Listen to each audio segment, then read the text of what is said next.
Hello students, we are live now. Today we learn present continuous. ये present continuous क्या है? हमारा दूसरा जो सेंटेंस का टॉपिक था पार्ट 2, यानी प्रेजेंट तीन टाइप्स के थे, प्रेजेंट, पास्ट, फ्यूचर। प्रेजेंट का इंडेफिनिट हमने सीख लिया था, देख लिया था पिछली वीडियो में। जिन्होंने नहीं देखा वो देखना चाहते तो पिछली वीडियो हमारी देख सकते हैं प्रेजेंट इंडेफिनिट की। अब दूसरा है हमारा प्रेजेंट कंटिन्यूअस, सेंटेंस नंबर 2। अब इसको हम देखेंगे कैसे पहचानेंगे, क्या सीखेंगे, कैसे ट्रांसलेट करना है, सभी के लिए देखेंगे। चाहे कॉम्पिटिटिव एग्जाम हो या बोर्ड एग्जाम्स हो, जिसमें बोर्ड्स में ट्रांसलेशन आता है टेंस के स्टोरी टाइप का, और सेंटेंसेस को सीखना, टेंसेस को सीखना उसमें भी मस्ट रहता है। और जो कॉम्पिटिटिव एग्जाम है उनमें भी हम समझते हैं कि उसमें आता है कि एक कोई सेंटेंस दे दिया जाता है, उसमें नाम पूछ लिया जाता है डायरेक्टली कि कौन सा टेंस है, इसमें कौन सा है, कैसे पहचानेंगे, उसकी भी पहचान हम यहाँ सीखेंगे, देखेंगे। ठीक है, स्टार्ट करते हैं समय ना गवाते हुए।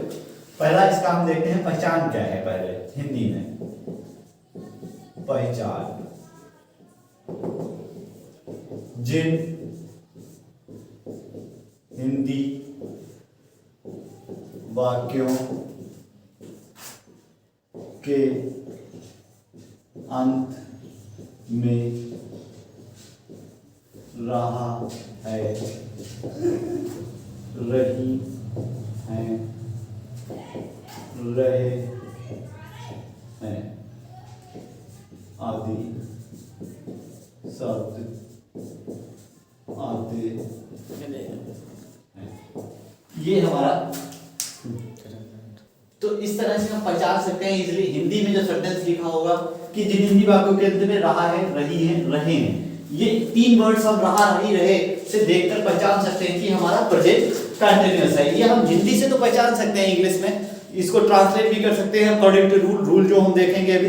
लेकिन इसके बाद जो हमारा टेंस इंग्लिश में ही आता है, इंग्लिश में इसमें टाइप पूछा जाता है कि कौन से टाइप का सेंटेंस है, ये टेंस है, इसमें कौन सा टेंस है, तो उसको पहचानने के लिए हमें इंग्लिश में देखना पड़ेगा। सबसे पहले हम इसका टाइप आ जाते हैं अफर्मेटिव।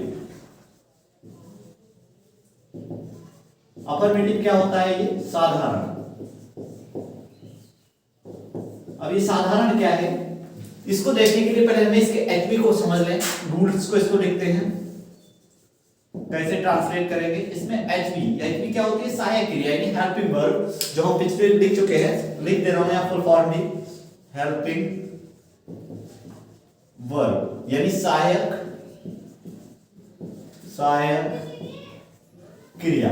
ये क्या है हमारी यहाँ? इज, एम और आर, ये तीन हमारी सहायक क्रियाएं हैं इसमें, इज, एम, आर। और इसको देखकर ही हम इजीली पहचान लेते हैं, जहां भी सेंटेंस में इज, एम, आर का यूज दिखेगा वो हमारा कौन सा हो जाएगा? Present continuous. लेकिन इसके साथ एक और रूल जुड़ा रहता है, ये तो एचपी हेल्पिंग वर्ब से तो पहचान ही लेते हैं इज, एम, आर जहां भी रहेगा, लेकिन इसके साथ एक रूल और है। पहले हम इस रूल को देख लेते हैं। नंबर 1, सिंगुलर यानी एक वचन, कर्ता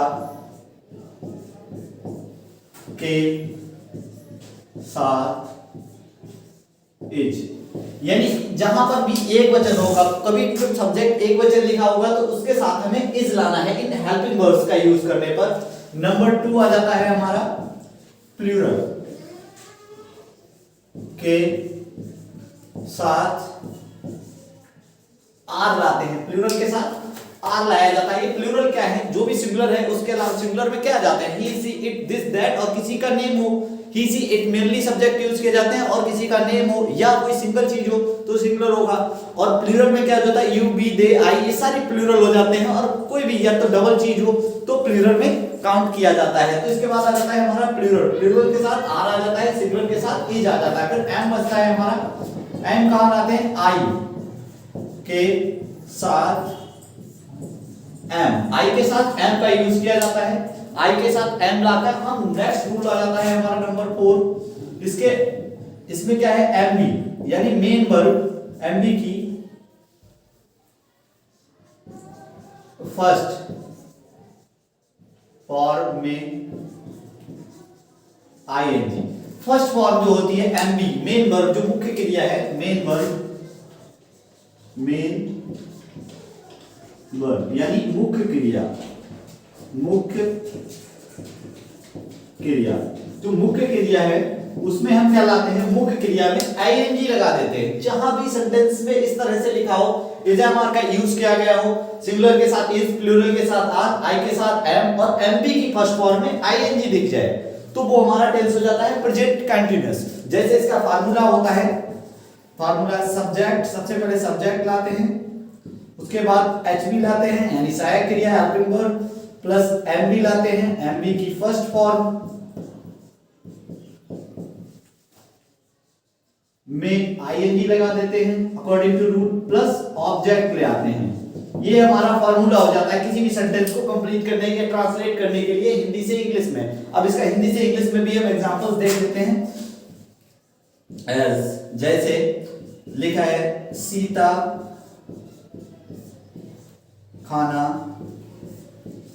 बना रही है, तो पहचानने के लिए तो हमें ये लास्ट के वर्ड देखना है, रही है, रहा है, रही है, ये वर्ड लिखे हैं, रहा है, रही है, रहे हैं, तो हमारा हो जाता है वो प्रेजेंट कंटीन्यूअस। अब प्रेजेंट कंटीन्यूअस के हिसाब से रूल ये है, हमारा इज एम आर का एचपी हो गई, हेल्पिंग वर्ब्स हो गए, सिंगुलर के साथ इज, प्लूरल के साथ आर, आई के साथ एम और एमपी की फर्स्ट फॉर्म में आईएनजी, तो ये तो हमारे रूल हो गए। अब इसको रूल के हिसाब से बनाकर देखते हैं। सबसे पहले हमारा सब्जेक्ट आना है, सब्जेक्ट क्या है यहाँ पे सीता, तो सीता के बारे में बताया तो सीता लिख लेते हैं यहाँ सीता, थोड़ा मार्कर मिस कर रहा है, एक मिनट चेंज। तो इस तरह से हम इसको ट्रांसलेट कर सकते हैं, सीता खाना बना रही है, तो सबसे पहले हमारा सब्जेक्ट हो जाता है सीता, जो हमें सब्जेक्ट लाना है। अब सब्जेक्ट क्या है हमारा, सिंगुलर है, किसी का नाम सिंगुलर ही होता है, अकॉर्डिंग टू रूल हमें इज लाना है, सिंगुलर के साथ इज, फिर इज ले आए, फिर क्या काम हो रहा है, खाना बनाना, यहाँ कुक, कुक में आईएनजी लगा देते हैं अकॉर्डिंग टू रूल, आईएनजी बताया गया है। उसके बाद हम रूल को लाकर और आईएनजी लगाकर उसके बाद ऑब्जेक्ट लाना है, ऑब्जेक्ट यहाँ क्या है, खाना, फूड, यानी तो क्या हो जाता है हमारा, Sita is cooking the food. Number 2 इसी तरह से सेंटेंस हो जाता है, एक एग्जांपल और हम देख लेते हैं। नंबर 2, तुम बाजार जा रहे हो, तुम बाजार जा रहे हो, क्या बनेगा, इसको ट्रांसलेट कैसे करेंगे, सब्जेक्ट पहले लाते हैं यू, अब यू के साथ आर आ जाता है, यू आर, क्या काम हो रहा है, जा रहे हो, जाने की क्यों हो जाती है, गो, आईएनजी लगा देंगे according to rule, going to school, तुम कहां जा रहे हो, बाजार जा रहे हो, you are going to school. इस तरह से हमारा सेंटेंस अफर्मेटिव का रूल कंप्लीट हो जाता है। इसको नोट डाउन कर लें ताकि हम नेक्स्ट रूल पे पहुंच सके, इरेज कर दें। अब हमारा इसमें नेक्स्ट टॉपिक आ जाता है, अफर्मेटिव हो गया था, हमने इसका टाइप पढ़ लिया था, हमारा टॉपिक आ जाता है इसका नेक्स्ट टाइप नेगेटिव। अब ये नेगेटिव क्या है, नेगेटिव को हिंदी में नकारात्मक बोलते हैं, नकारात्मक। ये नकारात्मक क्या हो जाते हैं, इसको हम पहचानने के लिए इसमें क्या होता है, नॉट या नेवर या नो, ये वर्ड्स दिए जाते हैं, नहीं, कभी नहीं या ना, तो इसको फार्मूला से हम पहचान सकते हैं। इसको फार्मूला लिख लेते हैं। सबसे पहले हम सब्जेक्ट ले आते हैं, उसके बाद एचबी ले आते हैं, सब्जेक्ट के बाद एचबी ले आते हैं, एचबी के बाद जस्ट बाद हम नॉट ले आएंगे, नॉट, नेवर, नो या जो भी वर्ड दिया गया है उसके अकॉर्डिंग नेगेटिव वर्ड, जो भी नेगेटिव स्टेटमेंट होगा यहाँ वो हम इसको यूज कर लेंगे। तो subject HB plus not plus NB ले आते हैं। एनबी क्या होती है, मेन वर्ब की फर्स्ट फॉर्म, फर्स्ट फॉर्म में आईएनजी। तो हमारा क्या हो जाता है, सबसे पहले subject plus HB helping verb is am are, जो कि हमारा नेगेटिव है तो नॉट, एमबी की फर्स्ट फॉर्म में आईएनजी प्लस ऑब्जेक्ट ले आते हैं, ऑब्जेक्ट यानी कर्म। इस तरह से हमारा सेंटेंस कंप्लीट हो जाता है फार्मूला। इसको हम एग्जांपल्स के तौर पर देख लेते हैं। एग्जांपल से जैसे लिखा है, मैं स्कूल नहीं जा रहा हूं, मैं स्कूल नहीं जा रहा हूं। तो इस तरह से कोई भी सेंटेंस, आई सबसे पहले सब्जेक्ट है हमारा मैं, तो मैं को हम क्या लिखते हैं, आई। अब आई के अकॉर्डिंग टू रूल आई के साथ हमें क्या लाना है, सिंगुलर के साथ इज, प्लूरल के साथ आर, आई के साथ एम, तो हम यहाँ एम का यूज करेंगे, आई एम। नेगेटिव है तो सब्जेक्ट हो गया, एचबी हो गई, एम। नेगेटिव है तो नॉट लाएंगे, आई एम नॉट, नहीं दे रखा है इसलिए नॉट ले आएंगे। फिर एनबी, काम क्या हो रहा है यहाँ, जा रहा हूं, जाने की क्या होती है, गो, आईएनजी लगा देंगे अकॉर्डिंग टू रूल, गोइंग। अब कहां जा रहा हूं, to school, to school, I am not going to school. इस तरह से हमारा सेंटेंस कंप्लीट हो जाता है। नेक्स्ट एग्जांपल एक और देखना, नंबर 2 लिखा है, वे तुम्हें नहीं बुला रहे हैं, वे तुम्हें नहीं बुला रहे हैं। तो इस तरह के सेंटेंस को कंप्लीट करने, ट्रांसलेट करने के लिए क्या करेंगे, सबसे पहले वे को हिंदी, बे सब्जेक्ट जो है हमारा उसको हम लिखेंगे, बे को कहते हैं इंग्लिश में दे, और उसके बाद हमारा according to rule H B आ जाएगी। एच बी हमारी दे के साथ दे प्लूरल हो जाता है, प्लूरल के साथ आर आता है तो आर ले आएंगे, दे आर। नेगेटिव है तो नॉट ले आएंगे सीधे, दे आर नॉट। इसको रूल को हम देखते चलेंगे, फार्मूला के हिसाब से सेट करते चलेंगे। They are not. एमबी क्या है हमारा मेन वर्ब, जा रहे हैं तो जाने की हो जाती है गो, सॉरी यहां लिखा है बुला रहे हैं तो बुलाने की कॉल होती है, जाने की नहीं लिखना है हमें, कॉल आईएनजी लगा देंगे अकॉर्डिंग टू रूल। कॉलिंग, किसे बुला रहे हैं, तुम्हें, कॉलिंग यू। ये हमारा नेगेटिव पार्ट्स कंप्लीट हो जाते हैं दो एग्जांपल्स के साथ। अब हमारा एक इंटरोगेटिव पार्ट्स बचा है, इसको नोट डाउन कर लें ताकि हम इसको इरेज कर सकें। फिर इंटरोगेटिव, इसका थर्ड पार्ट आ जाता है इंटरोगेटिव।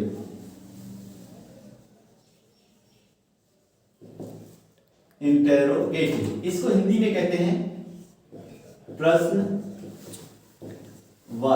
ये इसको हम हिंदी आसानी से समझ सकते हैं इसके एग्जांपल्स के तौर पर। प्रश्नवाचक होता क्या है, जब प्रश्नवाचक कोई भी प्रश्न किया जाए, कोई क्वेश्चन वर्ड यूज किया जाए, क्यों, कब, कहां, कैसे, कोई भी क्यूडब्ल्यू, तो हमारा वो इंटरोगेटिव टाइप हो जाता है। इसका फार्मूला देखने के लिए यहां लिख लेते हैं, देख लीजिए क्यूडब्ल्यू। सबसे पहले अगर कोई हिंदी में क्वेश्चन वर्ड दिया है तो सबसे पहले हम सेंटेंस ट्रांसलेट करते समय क्यूडब्ल्यू को लाएंगे, उसके बाद एचबी को लाते हैं प्लस सब्जेक्ट, उसके बाद नेगेटिव है तो सेंटेंस में नॉट लाएंगे, अन्यथा नहीं लाएंगे। नेक्स्ट आ जाता है एमबी की फर्स्ट फॉर्म में आईएनजी प्लस ऑब्जेक्ट ले आते हैं sign of interrogation, question mark. तो इजीली हम इसको समझ पाते हैं, जब हमारा कोई भी सब्जेक्ट सिंगुलर होगा तो यहाँ इसका यूज करेंगे, प्लूरल होगा तो आर, आई है तो यहाँ पर एन यूज करेंगे। और नेगेटिव, कोई भी नेगेटिव अगर सेंटेंस दिया है तो सब्जेक्ट के बाद जस्ट नॉट लाना है हमें। सबसे पहले क्यूडब्ल्यू क्वेश्चन वर्ड से स्टार्ट करना है, फिर हेल्पिंग वर्ब लानी है, फिर सब्जेक्ट लाना है, फिर नेगेटिव है तो नॉट प्लस एमबी यानी मेन वर्ब जो मुख्य काम हो रहा है उसको लाना है, उसमें आईएनजी लाना है, और जो काम किया जा रहा है ऑब्जेक्ट लाना है, साइन ऑफ इंटरोगेशन का यूज कर देना है। ये हमारा फार्मूला रहता है। अब इसके दो एग्जांपल्स देख लेते हैं, समझ सकते हैं। जैसे जब सेंटेंस किसी क्या से स्टार्ट होता है, लिखा है क्या, वे तुम्हें नहीं बुला रहे हैं, क्या वे तुम्हें नहीं बुला रहे हैं। तो इस टाइप के सेंटेंस को राइट, तो इस तरह के सेंटेंस को ट्रांसलेट करने के लिए हमें ध्यान देना है। सबसे पहले अगर क्या से शुरू हो रहा है तो हम इसको छोड़ देंगे, क्यूडब्ल्यू को हटाकर एचबी से हेल्पिंग वर्ड से बनाएंगे। हेल्पिंग वर्ड किसके अकॉर्डिंग लाना है, सब्जेक्ट के अकॉर्डिंग। यहाँ सब्जेक्ट है बे, तो सब्जेक्ट चाहे तो पहले लिखनी है यहाँ पे मिडिल में, थोड़ा बे को कहते हैं दे। तो इससे पहले अब दे हो गया तो दे के साथ क्या लाना है, आर, आर दे। अब यहाँ हो जाता है सब्जेक्ट हो गया, एचबी हो गई, सब्जेक्ट हो गया, नेगेटिव है तो नॉट ले आएंगे, आर दे नॉट। क्या काम हो रहा है, एमबी लाना है, काम हो रहा है बुलाना, बुलाने को हिंदी इंग्लिश में कहते हैं कॉल। आईएनजी लगा देंगे अकॉर्डिंग टू रूल, कॉलिंग, किसे बुला रहे हैं, तुम्हें, कॉलिंग यू, को साइन ऑफ इंटरोगेशन यूज कर देंगे। इस तरह से हमारा ये एग्जांपल कंप्लीट हो जाता है, क्या वे तुम्हें नहीं बुला रहे हैं, और they not calling you. Next आ जाता है हमारा एक एग्जांपल्स और देख लेते हैं, समझ लें इसको। जैसे लिखा है तुम मैच क्यों नहीं खेल रहे हो, तुम मैच क्यों नहीं खेल रहे हो। बहुत इजीली सेंटेंस को हम बनाते हुए सीख लेंगे। फिर उसके बाद कोई भी सेंटेंस होता है, कितना बीटा क्यों आता नहीं आता, या आता है या नहीं आता मुझे बनाना, या हमें सीखने हैं, तो हम कोई भी इजी वे से ही स्टार्ट करते हैं। जब इजी बनाना आ जाएंगे, रूल हमको सीख लेंगे, रूल हमें याद हो जाएंगे, लर्न हो जाएंगे, तो हम इजीली किसी भी टफ सेंटेंस को भी बना लेंगे, ट्रांसलेट कर लेंगे लंबे सेंटेंसेस या स्टोरीज को भी। लिखा है तुम मैच क्यों नहीं खेल रहे हो, तो क्यों, यहाँ पर क्यूडब्ल्यू सबसे पहले लाना है। मिडिल में कहीं भी कोई क्यूडब्ल्यू दिया जाता है, क्या के अलावा अगर स्टार्टिंग में दिया है तो एचबी से बनाएंगे, जो कि यहाँ बनाया गया है। और अगर कहीं पर भी बीच में मिडिल में दिया जाता है तो हम उसको पहले लाते हैं, क्योंकि क्या हो जाती है, वाई। अब इसके बाद हम अकॉर्डिंग टू रूल एचबी लाएंगे, एचबी यू, यू सब्जेक्ट है तो प्लूरल हो गया तो आर आ जाएगा, आर यू। यहाँ सब्जेक्ट हो गया, क्यूडब्ल्यू हो गया, एचबी सब्जेक्ट, नेगेटिव है तो नॉट लाएंगे, ये नेगेटिव लिखा है हमारा नहीं। उसके बाद क्या है हमारा मेन वर्ब, काम क्या हो रहा है, खेल रहे हैं, तो खेलने की है प्ले, आईएनजी लग जाएगा, प्लेइंग, क्या खेल रहे हैं, the match, playing the match. इस तरह से हमारा रूल कंप्लीट हो जाता है। इसको नेक्स्ट कंप्लीट कर ले, नोट कर ले, नोट डाउन कर ले। इसके बाद हमारा थर्ड टाइप है जो सेंटेंस का, प्रेजेंट परफेक्ट हो जाता है। और आने वाली वीडियो को देखने के लिए चैनल को सब्सक्राइब तथा वीडियो को लाइक करें। Thank you.